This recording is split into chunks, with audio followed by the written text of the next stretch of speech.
Hello everyone, welcome again. हम लोगों ने अपने एंड्रॉयड ऐप में बहुत सारे मैनुअल्स को ऐड किया हुआ है। अगर आप लोग फ्री स्टडी मटेरियल्स वाले सेक्शन में जाओगे तो वहां पे आपको बहुत सारे मैनुअल्स मिलेंगे और अदर फ्री स्टडी मटेरियल्स भी आप लोगों को वहां पे मिलेगा। और जो वहां पे ई बुक्स और मैनुअल्स वगैरह जो भी हैं उनको आप लोग फ्री में एक्सेस कर सकते हो और डाउनलोड भी कर सकते हो अपने इंटरनल स्टोरेज में। ओके, तो सेम यहाँ पे आज के इस लेक्चर में हम लोग एबीबी की वीएफडी को डिस्कस करने वाले हैं जो कि ACH 580 है। अब ये जो ड्राइव है हम लोगों की, ये आप लोगों को एक तो HVAC ड्राइव्स में मिलती है जो आप लोगों को 0.75 किलोवाट से लेकर के और 250 किलोवाट या फिर 1 HP से लेकर के 350 HP की रेंज में आप लोग इसको ले सकते हो अकॉर्डिंग टू सीरीज। मल्टीपल मतलब बहुत सारी सीरीज आती हैं इसमें। सेम ACH 580 में ही BCR और BDR ये भी सेम आपको 1 to 350 HP में ही मिलेगी। और जो PCR और PDR है ये भी सेम है और VCR VDR जो है वो 1 to 60 HP की कैपेसिटी में ये VFDs मार्केट में अवेलेबल हैं। ओके, तो इनको आप लोग यूज कर सकते हो। ठीक है, तो अभी हम लोग इसी के बारे में डिस्कस करने वाले हैं, इनके कनेक्शंस वगैरह देखने वाले हैं, कैसे हम लोग इसके कनेक्शन करते हैं और सोर्स सिंक और अदर जो इसके टर्मिनल्स हैं वो मैं आपको प्रॉपर यहाँ पे मैनुअल की हेल्प से दिखाऊंगा, क्योंकि ये VFDs अवेलेबल नहीं है हमारे पास, तो हम लोग मैनुअल से इसके कनेक्शंस को समझने की कोशिश करते हैं। ओके, तो यहाँ पे हम लोग पेज नंबर 29 में चलते हैं। पेज नंबर 29 में यहाँ पे आप लोगों को देखने को मिलेगा कि ये जो VFD है ना, इस VFD में बहुत ही बढ़िया तरीके से हम लोगों को दिया हुआ है। ओके, तो यहाँ पे कुछ सेक्शन बटे हुए हैं इस VFD के अंदर, जैसे कि X1 वाला सेक्शन है, X2 वाला सेक्शन है, X3 है, X4, X5, S4, S5, ठीक है, X8, X7, X6, X14, 1 2 3। तो इनके बारे में हम लोग समझेंगे। अगर आप लोगों के पास ये VFD है ACH 580 तो सेम ही इंटरफेस आप लोगों को देखने को मिलेगा, या फिर आप लोग इस वीडियो को देखने के बाद अगर सेम इस ड्राइव को अगर आप लोग देखते हो ना तो आप लोग इजीली समझ पाओगे कि कौन सा कनेक्टर किस पर्पज के लिए है, फिर किस लिए है। ओके, तो जो X1 वाला जो ये यहाँ पे जितने भी टर्मिनल्स है ना, ये सभी टर्मिनल्स जो है वो एनालॉग इनपुट एंड आउटपुट के टर्मिनल्स हैं। इनके कनेक्शन कैसे होंगे वो मैं आगे चल करके आप लोगों को समझाऊंगा। सिर्फ अभी आप लोग ये समझो कि ये वाले जो टर्मिनल्स हैं, ठीक है, वो हमारे एनालॉग इनपुट एंड आउटपुट के टर्मिनल्स हैं। सेम X2 वाला जो टर्मिनल ना, ये X2 वाले जो 3 टर्मिनल्स हैं ये हमारे ऑक्सिलरी वोल्टेज आउटपुट है, और X3 वाले जो टर्मिनल्स हैं ये प्रोग्रामेबल डिजिटल इनपुट्स के टर्मिनल्स हैं। X4 जो ये येलो कलर में है ये हमको मिलते हैं सेफ टॉर्क ऑफ कनेक्शन के लिए, और X5 जो है यहाँ पे ये वाले ये हम लोगों का एम्बेडेड फील्ड बस के लिए है। ओके, और यहाँ पे हम लोगों को X6, X7 और X8 ये 3 जो टर्मिनल्स मिलते हैं, मतलब 3 जो सेट मिलता है टर्मिनल्स का, ये रिले के लिए है। ओके, जैसे कि हम लोग जो हमारे कोर्स में हम लोगों ने प्रैक्टिकली जो लेक्चर्स डाले हैं VFDs में, उन VFDs के लेक्चर्स में भी आप लोगों ने देखा होगा कि हमको सभी VFDs में एक्सटर्नल रिले मिलती है, मतलब एक्स्ट्रा रिले मिलती है। उन रिले को हम लोग फॉल्ट के लिए, अलार्म के लिए हम लोग यूज कर सकते हैं, मतलब जो भी हमारा एप्लीकेशन है उसको अकॉर्डिंग हम लोग इनको यूज में ले सकते हैं। तो यहाँ पे 6, 7, 8 हर एक में 3-3 टर्मिनल हमको मिलते हैं, तो ये रिले है। X10 वाला जो यहाँ पे टर्मिनल है, ये यहाँ पे X10 जो है ये आपका ऑक्सिलरी फैन कनेक्शन के लिए है, IP55। ओके, और सेम X13 जो है ये वाला, तो X13 आप लोगों को यहाँ पे मिलेगा, ये ऑप्शन स्लॉट 1, ये फील्ड बस अडेप्टर मॉड्यूल्स का जो है वो कनेक्टर रहता है, फीमेल कनेक्टर। ओके, और X14 जो है ये X14 है। X14 आप लोगों को मिलेगा IO एक्सटेंशन मॉड्यूल्स के लिए, अगर आप लोगों को IO ऐड करने हैं तो वो एक्सटेंशन मॉड्यूल है।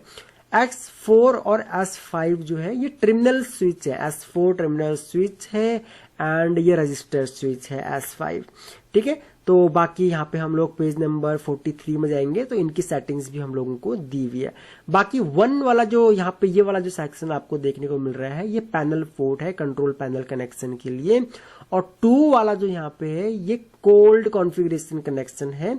तो ये with CCA and configuration adapter ये रहता है, इसको हम लोग आगे चल करके समझेंगे। और 3 वाला ये जो 2 आपको यहाँ पे सर्कल्स दिख रहे हैं ये पावर ओके एंड फॉल्ट की LEDs हैं, ओके।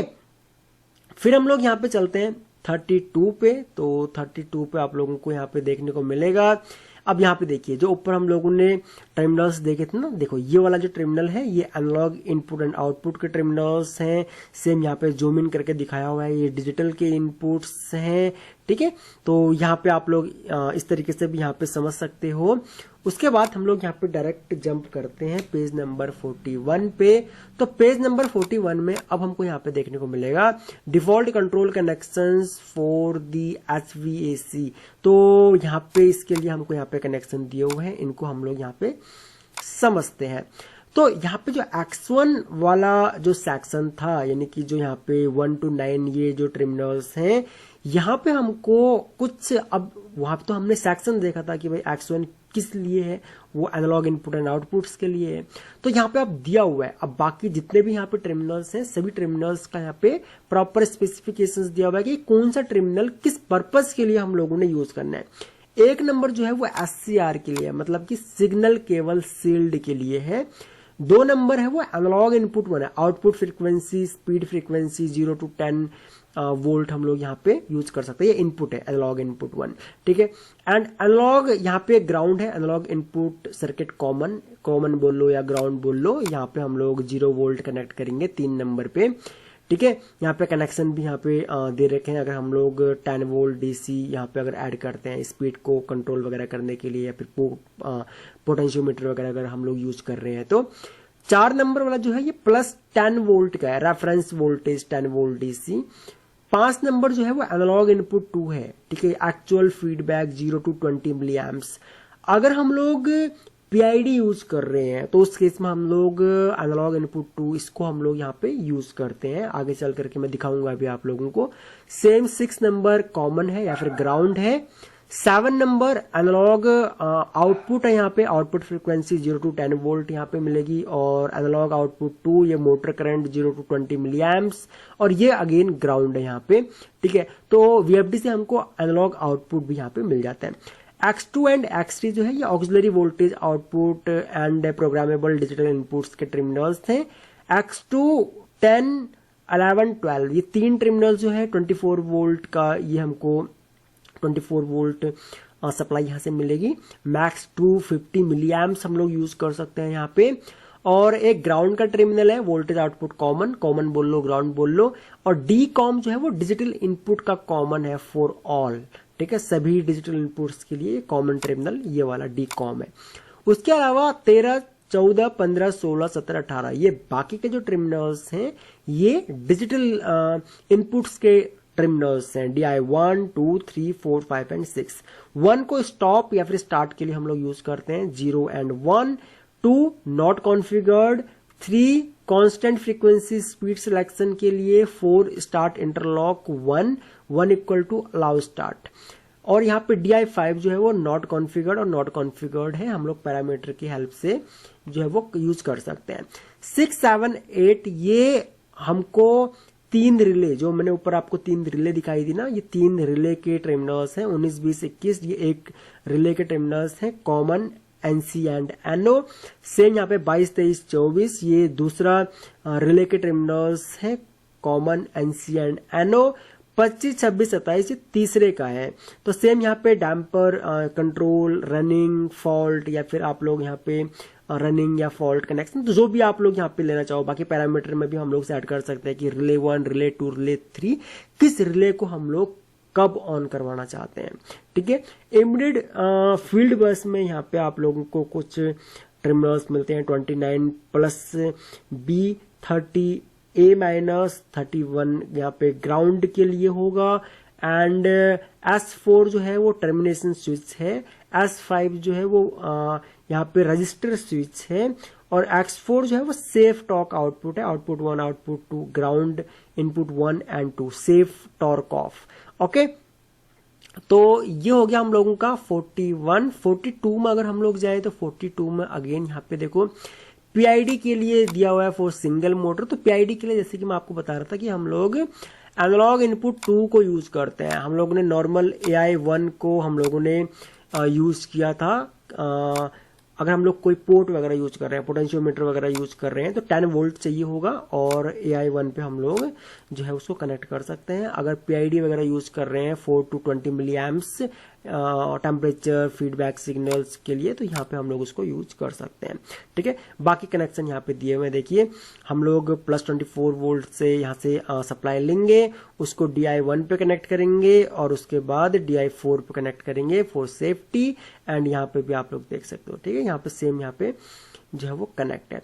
उसके बाद अब अगर हम लोग सोर्स और सिंक की भी अगर यहाँ पे बात कर लें कि भाई सोर्स और सिंक में कब कैसे हम लोग यहाँ पे कनेक्शन करेंगे, ठीक है, तो पीएनपी कनेक्शन या फिर सोर्स के कनेक्शन अगर आप लोग इंटरनल VFD में या ड्राइव में जो पावर सप्लाई दिया हुआ है, अगर आप लोग उसी पावर सप्लाई को यूज करते हो कनेक्शन के लिए, तो आप लोग यहाँ पे क्या काम करोगे, आप लोग जो 10 नंबर वाला टर्मिनल है X2 एंड X3 का, यहां से आप लोग +24 वोल्ट यहाँ पे लोगे। सबसे पहले तो जो 11 नंबर है D ground and D com का, आप इन दोनों को आपस में जो है वो एक जंपर वायर से कनेक्ट कर दोगे 11 को 12 से, और जो आपका 10 नंबर वाला वायर है यहाँ से आप लोग, या टर्मिनल है, यहाँ से आप लोग एक वायर लोगे, और बाकी जितने भी आपके उसके बाद पुश बटन्स या लिमिट स्विच या रीड स्विच या प्रॉक्सिमिटी सेंसर जो भी हो, उनके आप लोग सीरीज में जो है मतलब उसको सीरीज में कनेक्ट कर दोगे उन सभी को, और उसके बाद यहाँ पे सिंपली